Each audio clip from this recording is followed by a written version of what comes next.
Napag-usapan natin ang patungkol sa may laban nitong sila Carrion at Abart kung saan hindi agad nag-all out itong si Carrion, which turned out na tama pala yung strategy na yon. Pero bago natin simulan itong video na ito ay i-roll muna natin ang intro.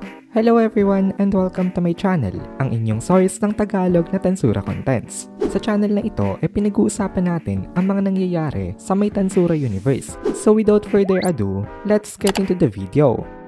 Nagka-upload nga pala ng solo leveling contents ang Anime Fan Narrations na owned rin ng Anime Kohai. So kung interested kayong manood ng mga contents ng solo leveling, ay pwede nyong i-check yung link sa my description. So tama nga pala itong si Carrion. Kanina pa siya naghihintay ng opportunity para umatake. So nagmatsyag nga itong si Carrion patungkol sa mga cooldowns ng atake nitong si Abart. Iniintay niya kung gaano katagal bago uli ito makapag-cast ng magic at kung gaano katagal bago bumalik sa original size nito ang kanyang spear na gamit-gamit. At ngayong alam na nitong si Carrion ang duration nitong mga atake na ito ay hinihintay niya na lang itong si Abart na sabay itong gamitin. At ngayon finally dumating na yung panahon na yon. Kasi dahil sa naging pagkamatay nitong si Torun naging impatient na rin itong si Abart at ginusto niya na rin na tapusin agad itong kanilang laban. Kasi baka nga makatulong itong si Frey sa kanilang battle at mapagdalawan siya nitong mga ito. Kaya sa pagiging impatient nitong si Abart ay ginamit niya na magkasabay ang kanyang magic at spear. Hindi naman pinalagpas nitong si Carrion itong opportunity na ito. Ang ginawa ni Carrion sinabayan niya ito ng kanyang Beast Roar. Sabi ni Carrion kanina niya pa daw iniintay itong pagkakataon na ito. Kaya mabuti na lang daw at ngayon dumating na nga ito sa kanya. Ang technique na ito nitong si Carrion tumusok sa may katawan nitong si Abart at nilamon ito totally itong kanyang kalaban. Ngayon punta naman tayo sa point of view nitong si Midley. Nakita nitong si Midley ang ginawa nitong si Carrion. Kasi habang nakikipaglaban siya ngayon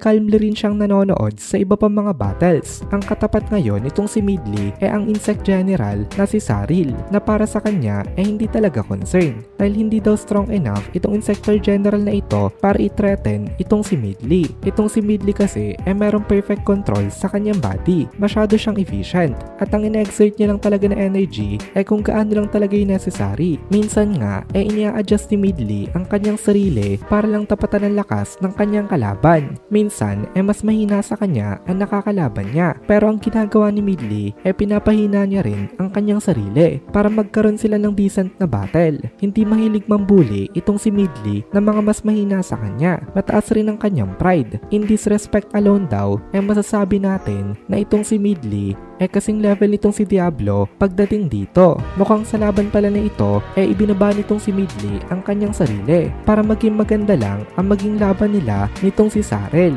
Sabi kasi nitong si Midley masyado daw confident itong si Saril sa kanyang ginagamit na poison. Kaya masyado daw itong naive.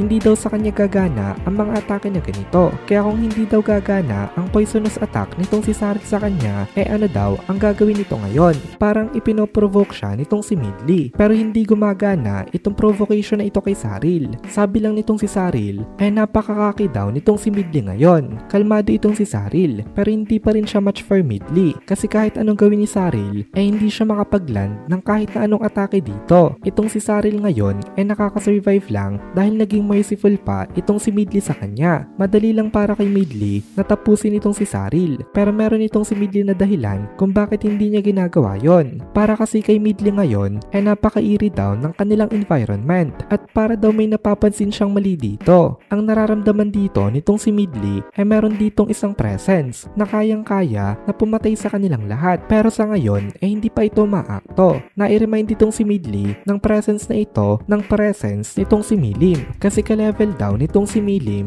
itong individual na ito. Pero unlike Milim wala daw warmth itong presence nitong kanilang malakas na kalaban. Masyado daw itong cold at ito ay devoided ng kahit na anong emotions. Talagang napaka-eerie daw nitong presence na ito. Intentionally pala na ikinikip ni Midley na buhay itong kanyang kalaban na si Saril para maimbestigahan niya ang identity na behind the eerie presence. Napasabi na lang itong si Midley dito na as expected daw of Oberadono na idetect rin daw nito ang kakaibang presence. Kasi ngayon pareha sila ng ginagawa nitong si Obera. Si Obera ngayon nakatingin lang rin sa may battlefield. Kaya rin nitong si Obera Obera na tapusin ang katapat niya, pero hindi yun ginagawa nitong si Obera. Dahil katulad nga ni Midley, nag-o-observe din siya. Mukhang sa mga naandito, itong si Obera at Midley lang ang nakadetect sa presence na sobrang lakas nilang kalaban. Na hanggang ngayon, hindi pa nagre-reveal ng kanyang identity sa may battlefield na ito. Ngayon, pag-usapan natin saglit kung sino-sino nga ba ulit ang mga magkakatapat. Naandito rin kasi itong si Carrera, pero hindi niya masyadong madetect itong eerie presence na nadedetect nitong sila Obera at Midley. Siguro daw dahil sa katapat rin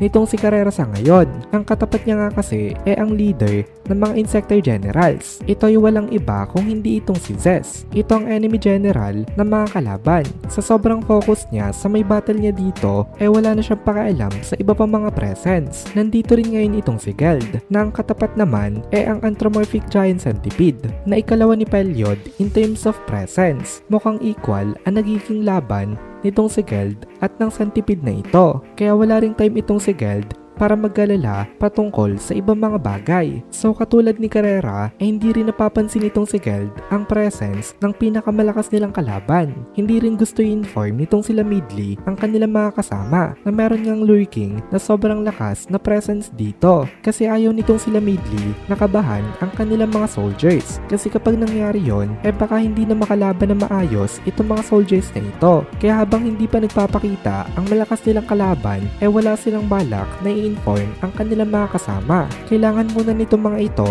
na gawin ang mga part nila sa may battlefield. Hindi rin napansin itong sila Gobda at Ranga ang eerie na presence. Dahil itong si Pelyod naman ang kanilang katapat. Wala rin silang enough time para alalahanin pa ang nangyayari sa labas ng kanilang battle. At dito na muna natin tatapusin itong video na ito. Kung nagugustuhan mo itong mga videos natin, ay please consider joining the membership para mapanood mo na agad ang mga kasunod na part. Dahil palaging advance ang ating mga members. Also, ay please consider leaving a like at mag-comment ka na din para ma-boost naman tayo ng algorithm.